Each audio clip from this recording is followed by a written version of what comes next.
to the bag, ayy. Got the foot on the gas, pedal to the metal when the lane moving fast, ayy. Let them all cross. If they hate, then let them hate and make a bigger boss, ayy. What is up, ladies and gentlemen? We are back. We are live. It is the Freight Coach Podcast, the top podcast in transportation, coming to you guys every single weekday, 8:30 a.m. Pacific, 10:30 Central, to break down some industry headlines. But most importantly, you guys provide some actual insight into what you can do with all of this information.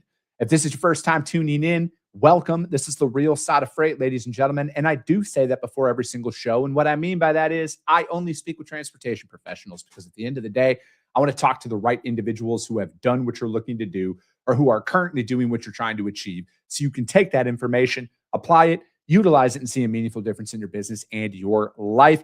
Happy Monday, everybody. We're going to jump right in, you guys. I got a very special guest. I'm going to bring him up here in a few minutes, but we got to dive into This Week in Freight, powered by my friends over at DAT.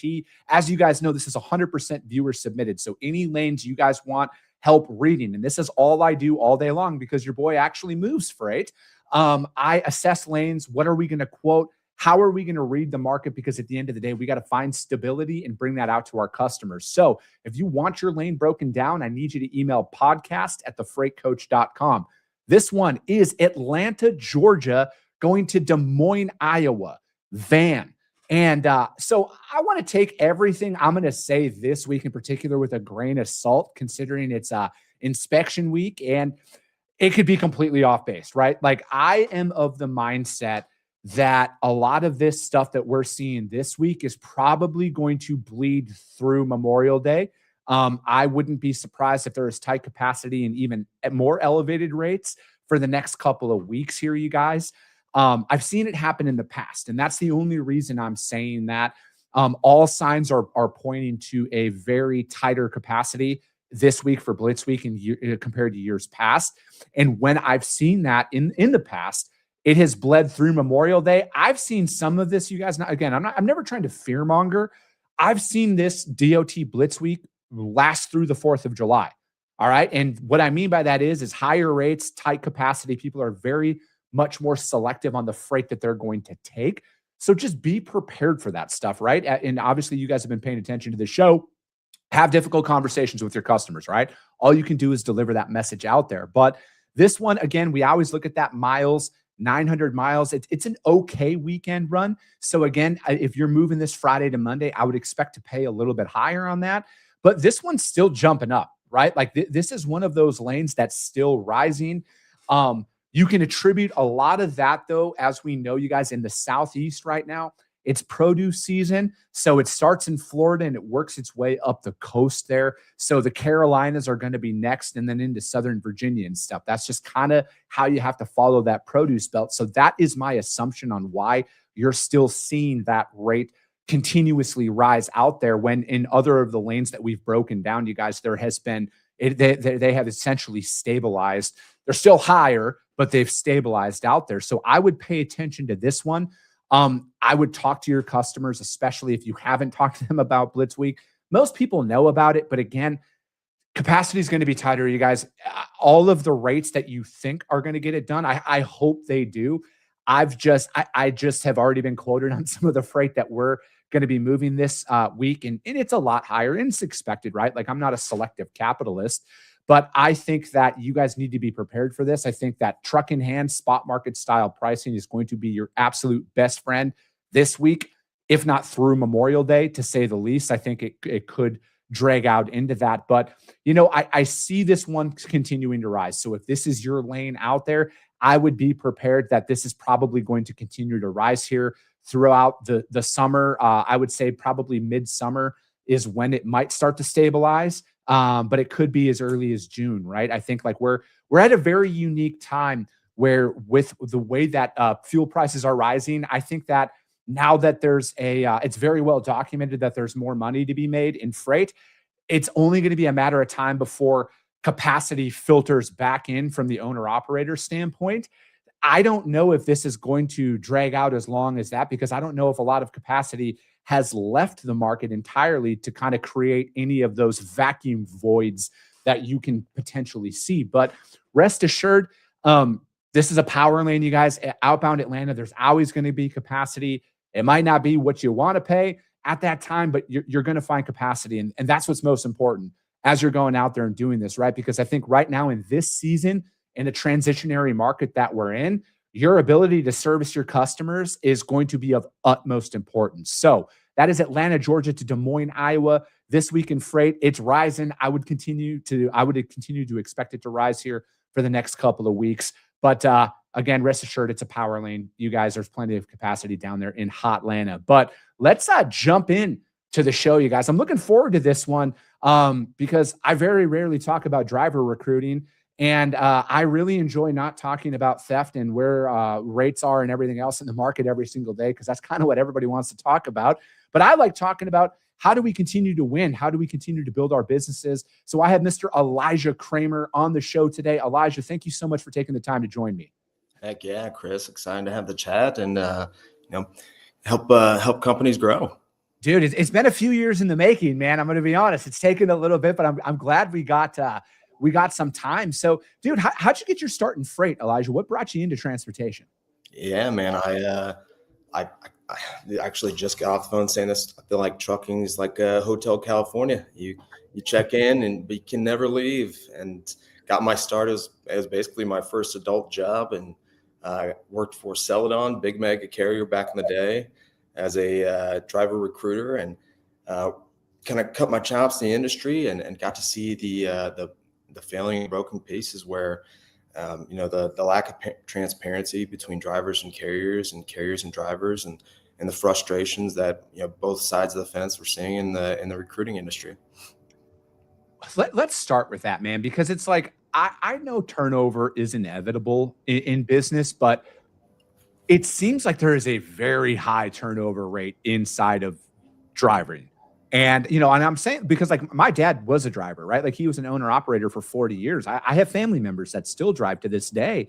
And it's like, I know that obviously there's good companies and there's bad companies and everything else. But when we're looking at like a 99% turnover rate, what is the thing that you've identified over your career? Is there a couple of them that you can point to that are like, I think it's this? Yeah, great question. And your dad is not alone in that. The industry, I would say, over the past 20 to 30 years has highly emphasized volume and touches, and doing anything they can to get someone in the door from the competition standpoint. So trucking being the number one industry that had the highest turnover rate, the next with nursing, it's not surprising because the drivers over these 20 to 30 years have been, I would say, coached or navigated to not know who to trust and to what companies are good and bad. And there's no way for even the good companies themselves historically to stand out and make that known to the drivers as well. Do you think that there's a higher level of cynicism from the driver community towards working for a company because they've had such bad experiences out there? And it's like, is that now a challenge for like your clients when you're out there representing fleets? Like, how do you separate yourself as like, hey, we're not going to do any of this stuff that you guys have been exposed to? Yeah, absolutely. And my heart goes out actually to the big carriers, obviously getting my start in, at a mega carrier, Celadon back in the day, who had a not the best reputation at the time to drivers. They were very skeptical. And to a lot of these mega carriers still to this day that have been around, and, a driver has a bad experience, it's really hard to change that kind of stigma or that stamp that drivers have placed on your company from being, someone that doesn't take care of their drivers or doesn't do what they say. So really, I have conversations with companies of all sizes across the United States, hiring drivers and, taking a look at, what drivers are saying. And then the only difference is you actually have to do it, and taking the driver feedback, learning where your strengths and weaknesses are, and then just being transparent for it. You'd be surprised how just like a CEO or a high level operations person, admitting the faults and then coaching the teams the leaders of the company, especially of every part of the trucking company, whether it's operations, dispatch, payroll, recruiting, all of them have to be aligned and putting the drivers first and doing what they're saying. And so it's a really a slow churn if you have a negative stigma, but that's why you're seeing all these mega carriers spending hundreds and hundreds of $1,000s a month trying to turn that brand around. And that only adds to the problem where the industry is still prioritizing volume and clicks from a visibility standpoint and not what truly matters. So we still see the problem very much today. Do you think that is why the industry hasn't consolidated up into a higher like fleet size representation in the in the industry, right? Because it's like, if you look at it, 20 truck or less operations is like 95 to 97% of the fleets of the trucks on the road are 20 truck or less operations. Do you think that is why the little guy, we'll call it, the owner operator, the small fleets, that's why they still have such a stronghold out there in the industry? Is it's like the mega carriers might have a churn and burn reputation, that's what gives them an opportunity? Or do you just look at it as it's just the career progression, right? Like, you go in, you drive for somebody else for a little bit, you eventually just like, man, I want to go out there and strike this on my own. Yeah, no, yeah. So, well, you kind of see it on both sides of the fence too, because you're right. Like the smaller trucking companies take up the majority of the market, but you're also, those 90% are struggling to hire and grow too. So you see these carriers that, if you're even a company that does what they say, and you're on the small carriers competing with the other 90% of the small carriers trying to hire and grow your fleet, you're running into a lot of the same headwinds that the large companies are that have a huge, massive marketing budget, because you're not going to compete with their marketing budget to get the views and clicks. Like, there are the amounts of money that they're spending from a visibility standpoint. And then the typical, why is your company different? Value prop of a lot of these smaller trucking companies is, we're a family owned business and we're different. We really take care of our drivers. The sad thing, I'd say, if I talk to 10 small trucking companies and I'll ask them, what's the main reason a driver should come drive for you? And it's, we're like I often hear, we're a family company business and we take care of our drivers. And it's like, that's a great value prop, trust me, but it's not helping you stand out on the front end. So that can help you, if it's true, it helps you retain that driver, but it's not helping you necessarily grow your fleet. And there hasn't been a way, I would say, up until now, the day of AI, where we're actually able to put the drivers first and letting them see all the various options and helping them find what's ideal. So it really, the same kind of frustrations happen on both the mega carriers that are kind of rebranding themselves and then the smaller carriers that are actually looking to grow. I know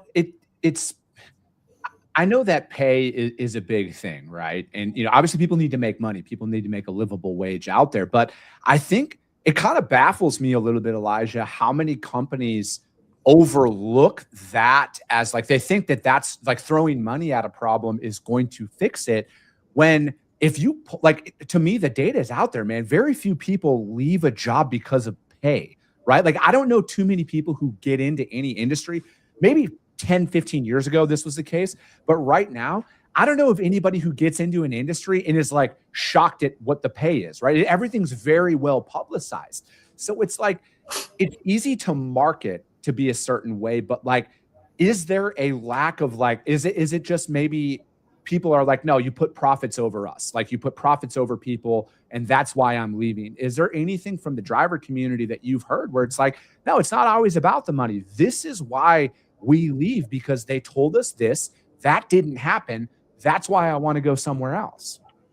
Absolutely. Like, yeah, nail on the head. And like, you ask any driver, and it's that exactly the scenario that you mentioned there.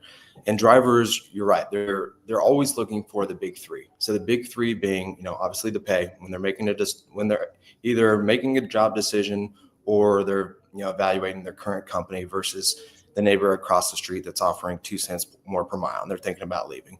There's always three things in the back of their head where their decision makings are come from. It's pay, home time, and then equipment. Those are the main three frustrations. But overwhelming odds are why they're actually leaving is from a cultural standpoint, either how they felt heard or respected and how they were treated. And that sadly can have come from any department, and getting it out ahead of that. So whether it's, recruiting sold me this bill of goods on the front end, and now I'm in the job and it has nothing to do exactly what I was told, or, maybe someone in the operations level might've been frustrated that day and talked down to them. So it's a huge problem. And that needs to be instilled at the highest level, CEOs, ownership, no matter what, putting the driver first, and doing what you say. So really taking it back to brass tacks. If you really want to fix your retention problem at a company, it's, well, what's our recruiting team saying versus what are we actually doing on the back end? And I'd say it seemed, when I first entered the industry back in the day, it seemed like a no-brainer to compare the two. Be surprised how different it is from typical time where a recruiter's looking at a job versus when they're actually there. Yeah, it's interesting because it's like I look at a lot of this stuff, and I mean, I've been around this industry literally my entire life. Like my family has been in trucking since like damn near the 1930s. And I look at with where we are, and I look at the stuff that my dad talked about when he was driving, and my uncles, and I've been around it so much, and I'm looking at it. I'm like, how are we constantly going and running into the same issues with this, right? Like, how is this still a thing? How haven't there been any meaningful changes out there? Because it's like, I'm old enough now, Elijah, to know that like inherently 95% of the people on this earth are phenomenal people. They just want to work hard and go home for their family. But the 5% really do a good job of fucking it up for the rest of us. But ding, ding, ding. Yep. Yeah, but it's like, I look at a lot of this, and it's like, why is there such a continued disconnect, right? And then it's like you pull in, and if you've been on social media for more than 30 seconds, you've seen the driver groups that are out there that are posting photos of some of these facilities and some of the interactions that these individuals have to have. And then on top of it, there's nowhere to park, and all of there's a myriad of different things out there. And it's like, how are we still there can't be this much ignorance, right? There can't be this much ignorance of like, oh, these drivers don't know what they're talking about. Because I've said this on the show in the past, and I'll say it again. This is a very harsh truth for a lot of individuals. My dad always said this one saying. He's like, you want to know why people don't give a fuck about truckers? Because the sentiment is everywhere a driver shows up, driver, go lay by your dish. That's why. That's how a lot of these drivers feel when they're out there in the field, whether it's at a truck stop, at a shipper, at a receiver, at a scale. They are looked at as subhuman in most instances, right? Now, this isn't everywhere. I'm not blaming everybody. But if people want real feedback, they have to be open to real conversations. And, there was he's no longer the CEO over there, but a good friend of mine, he did a ride along back in the day with one of his drivers. And it's like, I would almost challenge every single CEO of leader out there. When's the last time you rode along? When's the last time you saw your most profitable account, how they treated your drivers? Go incognito at one of these facilities. See how they treat your drivers. You want to retain drivers. It's more, again, I don't own trucks yet, but I look at this. If your drivers are coming to you and saying, hey, this facility did this facility did that, and they feel disrespected as a person, and you don't do anything about it, that's probably one of the things that are leading drivers away. Chris, that was you stole my thunder. That is the number one solution to the industry. That is, you hit the nail on the head. It's so frustrating when I meet with these with companies of all sizes, the mega carriers down to a 25, 50 truck fleet, and it's their leadership being disconnected from what's actually happening on the road. And, you get a lot of it usually ends up being a catch-all from a recruiting or HR person where they're running into frustrations, or their dispatcher, they're venting their frustrations to their dispatcher. And oftentimes that dispatcher or that recruiting or retention person just feels like it's their job just to absorb the frustrations of the driver. And, not saying that it falls on deaf ears is almost too negative, but just to like hear them out, which is great. But then change isn't mattering and nothing gets done. And then the drivers do feel like they take it personally that it fell on deaf ears, and nothing happens and nothing grows. So leadership, empowering their, frontline people that are having those tough conversations, actually relay that to make a decision is huge. And any company I've ever worked for, I've always made it a requirement for either ownership or a high up, vice president or director, someone of operations of importance to take a bare minimum monthly ride-alongs. And we got to see it firsthand. We had this, it was a home daily route. One company I worked for had a home daily route. We were paying killer pay and, per hour. Sorry, for the lane. We were paying killer money for the lane for the day, daily rate. Yeah. And we're like, great benefits, drivers were home. Like, our equipment was amazing. It's like the big three is fantastic. Why in the world would a driver want to leave this? So we had a leadership member go for a ride along, and at the customer, not to any of the driver's fault, the driver was had to sit there for 3.5 hours. It's like, oh shit, that's really eating into their daily rate there. That's not unfair. And then they moved it to a per hour, and the drivers stayed because they knew they were getting compensated regardless. But we wouldn't have had that insight directly unless that leadership person did that ride along and got to actually feel what it felt like to be the driver just sitting there and waiting and twiddling their phones. Like, I'm every minute that goes by, to me, in my mind, I'm losing money. So absolutely getting involved, going on ride alongs, bare minimum, is huge. And that's why you see a lot of the companies that still grow are doing that. Or if the ownership actually still has a CDL and is driving themselves, those are usually the best companies to work with. Yeah, it's I every time I bring stuff up like this, I honestly think, Elijah, most people don't want to hear the truth. They want to like cloud out all this fictitious things. And I've been brokering for a very, very long time. I might be one of the only brokers that will publicly say brokers are their own worst enemy, plain and simple. Because, like, again, I've been doing this for a very long time. Have I had bad experiences? Yes, of course I have. But if I was to break it down on a percentage wise, 97% of the time, the drivers are great. They want to work hard. They communicate great. There's a couple of times that it doesn't happen and it's very glaring in that moment. And then you want to lump everybody in to that category. But I just don't see it. And because, again, even if I take stock and look back, a lot of the problems that I've been faced with as a broker were self-inflicted. It's something I didn't do in the moment. I failed to do my job, and that's what caused that internal strife that's out there. And again, I'm not going to say everything's perfect, but I look at it from this perspective where there's a very unique personality type that thrives as a driver. All right. I know the personality type. I've been around it my entire life. And we such a bad job of capturing that target environment that we should for the individuals that want to drive. How many people are in small town USA out there that don't know what they want to do? They know they don't want to go to college, and it's like where I'm from, man, it's military, farm, or factory work, and that's it. And a lot of people don't even look into driving. They're not aware that, man, you can make 60, 70, 80 grand in small town USA, which is top dollar for a lot of those areas that are out there.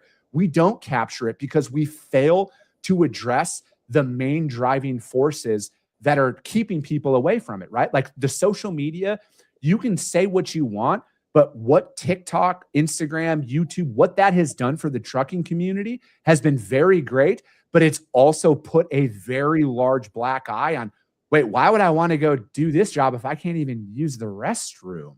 Or why would I do that job if I can't even, like, if I'm being held over, I don't get paid for my time? What sounds appealing about stuff like that? And again, this 30-minute episode isn't going to solve all the industry problems, but like I've been talking about this stuff on this show for 6 years now, man, 6 years. And there still hasn't seemingly been any real meaningful change out there in the industry that makes people want to come in and do what I think is one of the most respected professions out there, and that's driving trucks. Yeah, it's sad that with the industry has not done itself justice as far as making, trucking sexy to, someone from that background that, and those numbers at 60, 70, 80K, honestly, that's still scraping the low end. These guys can make well over six figures. And it's like, why isn't it, why isn't it more interesting? Or why, on the flip side, why are so many still leaving?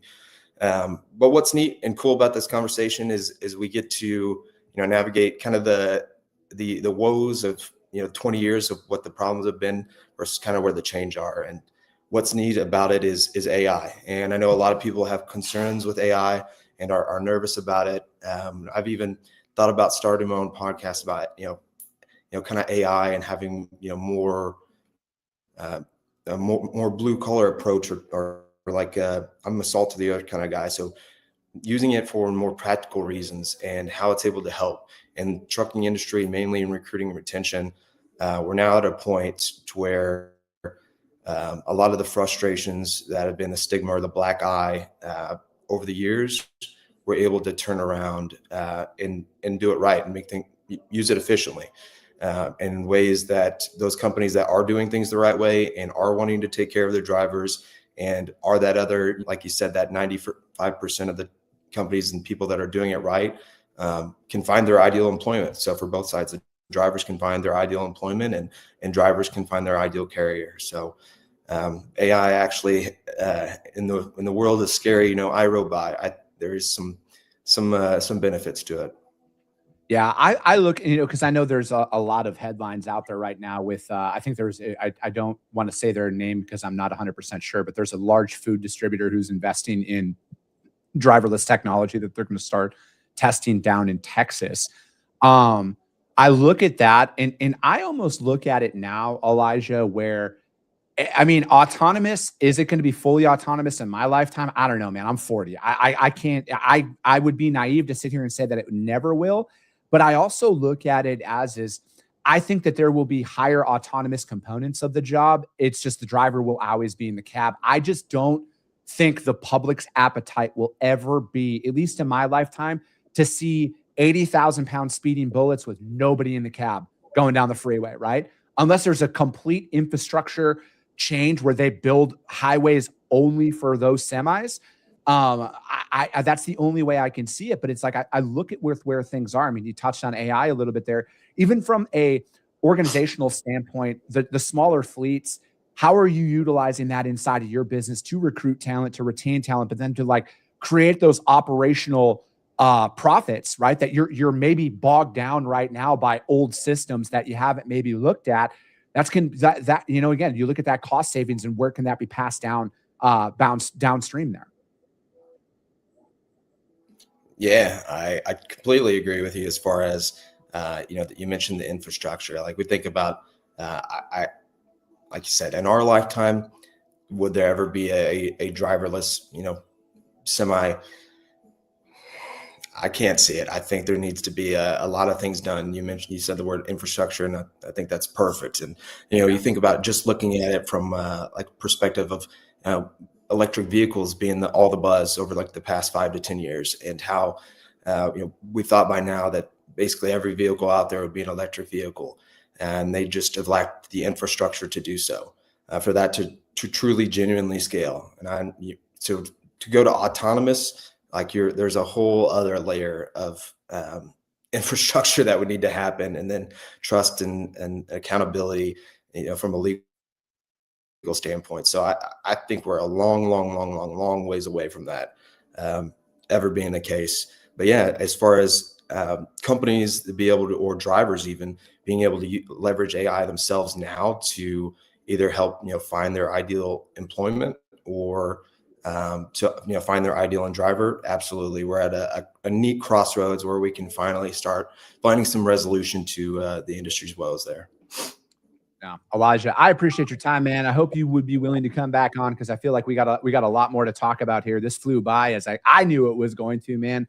But dude, how does anybody reach out to you to find out more about what you got going on? Yeah, so absolutely, man. I feel like we could have turned this into like a Joe Rogan 3-hour if we really wanted it to. But no, yeah, absolutely. Would love to be back on. A lot of cool stuff we got going on at Lanefinder. We're helping both sides of the fence there. But yeah, you can reach out to me. I always give my personal cell too. I'm a big texting guy. If you're a driver and are looking to find your ideal employment, feel free to reach out to us. We've got Laney that can help do that for you. Or if you're a carrier and you're frustrated with the clicks and volume and the unquality drivers that aren't interested or don't even know who you are and going through all that busy work and are trying to find your ideal driver, we can help from that situation as well.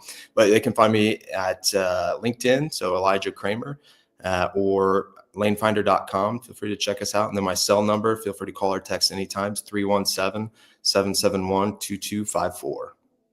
Perfect. Elijah, thank you so much for your time today. That's going to be it for today. If you guys can't find Elijah out there, hit me up. I will gladly put you guys in direct contact with him.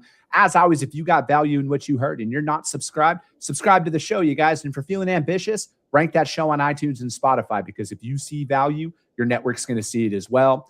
I appreciate you guys. I love you guys, and we'll be talking to you soon.